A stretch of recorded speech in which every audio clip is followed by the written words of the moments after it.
My dear friends, we have reference in this Gospel right through to angels, and we have reference also to two specific issues: the angels of children and scandal. I have here an example of what comes out of a child spontaneously when that child is protected. Actually, it's put here another little angel, but it is something that one of my altar boys must have drawn a couple of years or even 3 years by now ago, because it's quite childish, and yet nevertheless he's got it all. It's St. Michael the Archangel with his balance, and the child is well able to understand eternal truths, far better sometimes than an adult. The balance. If you go to Monaster Boys, you'll see precisely a soul in the balance, wondering with some perplexity which way it's going to go, up or down, for all eternity. Now, this Gospel refers to these children not to be scandalized, and also to the fact that their angels are gazing at the Father. Now let's look at this for a second. We are all given an angel. We can sadden him, but never lose him. Some saints have seen their angel. We think, for instance, of the great saint of Rome, Saint Francis of Rome, who founded the Oblates, more or less, there in Rome, and she had a regular dialogue with her guardian angel. Some children, and actually I've had to do with this once or twice in my life, some children, because of their great innocence, do actually have gifts when they're in the early years of their life. And if they're really innocent, they think that other children have it too. It's something that one has to take seriously, because it actually does make sense. A child is coming straight from glory. You know why, don't you? The body comes from the parents, but at the moment, that incipient moment, if you like, for all eternity henceforth, of a child, of a soul coming into being, that cosmic moment when the Father creates a soul, that actually is of a different order. The same order as the power that made the angels and kept them clean. The Father, in fact the whole Trinity, beams his image for one fraction of a second on the soul that is starting on its journey, and sends it off and implants it. Off you go in time and eternity. But that child then knows where it's come from, and that's why a child will open himself up naturally to truths and prayer. He's known that angelic world instinctively. That's where he belongs. Now, with regard to the responsibility that we have towards a child, it's something frightening.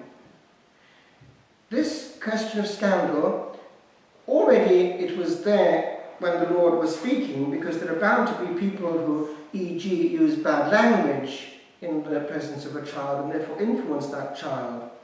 But now it's more subtle, because it's sufficient not to do something to be a cause of scandal. And I'm thinking in one area in particular, the great babysitter, television, and now DVDs and even internet.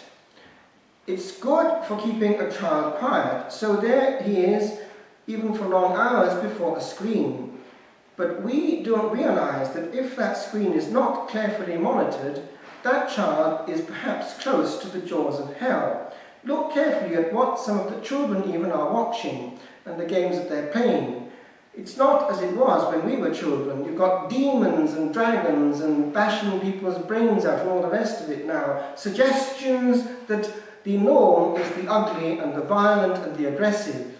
Now that's strange, isn't it? With regard to the child that grows, watch who he plays with, because eventually children are influenced far more by their peers than by their parents, quite often, if we're not careful. And what are these others showing them? Very early on in school, what are they passing to each other? What pornographic material is circulating? Now, it's not just that. It's what tricks they're showing the others to play on the easily available computer and therefore internet. A child is not slow to cop on and to see how it can be done. Woo! Look at this. And what starts off as a game becomes an addiction forevermore to hard porno very early on. Now, this is a modern form of scandal. Now, with regard to the great chief of the angels, whom we are celebrating on this day, he is defending our children and our immortal souls. This was given to me after the death of a friend of mine who was called, actually, Michael. He was a holy man. I think actually he'd given his life for quite a few years to the Lord as a brother, but I think he was a bit upset by the way things went in his congregation after the changes, and he opted to give his life quietly at home in prayer and iconography. And he wrote this icon, for one writes an icon, does one not, and he eventually wanted to be anointed in the old rite and buried in the old rite, so he was responsible for both. And this then came to me because his sister, still alive, wanted me to have it. And it's now protecting the Blessed Sacrament, because he is the saint that protects the Blessed Sacrament. So this is right next to the tabernacle, sort of in my little oratory. And every Mass I look to it and I pray the St. Michael's prayer, which brings me to another point. The protection of St. Michael for the Church and the essence, the sacramental life of the Church, and therefore the Blessed Sacrament itself. You know what happened in 1964. The shield of defense of this prayer, commanded by Leo XIII after his strange experience in what seems to be a mystical encounter with the powers of the Inferno, talking to the Eternal Father, wanting permission to destroy the Church and so on, wanting more power and more time. It seems that this prayer came straight from the Holy Father's pen at that point, because he knew what was coming. And there it was, a very powerful shield of protection for the whole mystical body. It was removed when many things were being removed in the pruning of liturgy. And did you notice that as soon as it was, what happened? Much confusion came in, to the extent that Paul VI in the early 70s was able to talk about the smoke of Satan creeping into the temple of God through some fissure, some crack, therefore inside, creating confusion, this time from inside. And that's where we're at. And we know that it was the desire of the last pontiff, and possibly also of his predecessor, to have this at least privately restored after Mass. And I still always, I say, every time I've celebrated, put that prayer in, at least mentally. Now, where am I getting at? This saint is also involved in that cosmic encounter with the powers of hell, which is ours when? Specifically at the last moment. We've started at the beginning, now let's go to the end. You know what's going on at the end. There's a cosmic battle going on around a soul in agonia, which means in Greek, battle. It's a fight. Because the devil, as do the angels, know what's involved. And it's very important that we shield a soul at that point. The devil wants his pound of flesh, and he's trying his hardest to get it at that point, and he can get it if we're not careful. E.g., we can hide the truth from a person who's dying, so as not to upset that person. It's a hard mercy, and we may be responsible for that person's eternal loss, because we need time to get our act together, and the truth at that point is the first thing we need. Now, that brings me to what I want to finish on. You know that in certain times of our history, there's been a concentration of these moments, e.g. in a battlefield. Many souls in one whoomph going into the beyond all together, or very close to each other. And I know from listening and reading, I actually heard it from my father of all people, that yes, he'd heard it. In the First World War, there would be things going on. He talked in Welsh about some man on the clouds. And there were angels and things appearing. There were things going on in these trenches. Heaven was very close to that moment when all these immortal souls were going into the beyond together. The angels were around. And by the way, things would actually happen. The chaplains were miraculously protected as they jumped from trench to trench sometimes, because God wanted these souls, and he would get them at the last minute with one tiny act of contrition or inclination of the head which would redeem everything, because the will was still there before that last flight forever into the beyond. I just want to finish. The moment of death is something hugely cosmic. And it's something that equalizes every human being. We're all the same when it comes to that last moment. It's the great equalizer. And every time you're in a funeral or in a graveyard, think about that eternal truth. That's me, that's you, that's them, that's us. All in the same boat. No glory. And as Pascal said, Blaise Pascal, on meurt seul. One dies alone.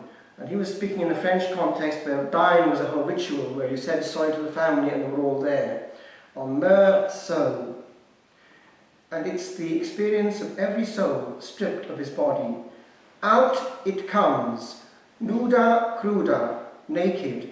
This is me, my baggage and no mask. And I was close in Rome to the grave of Keats and Shelley.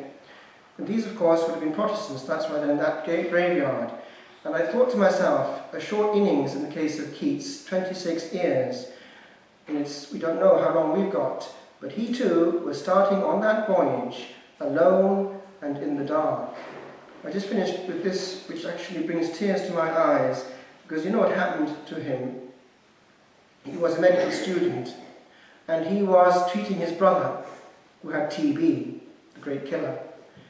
And at one point, at the age of 25, he saw blood coming out when he coughed, he himself this time, and he knew what that meant, being a medic. And he sat down and wrote this.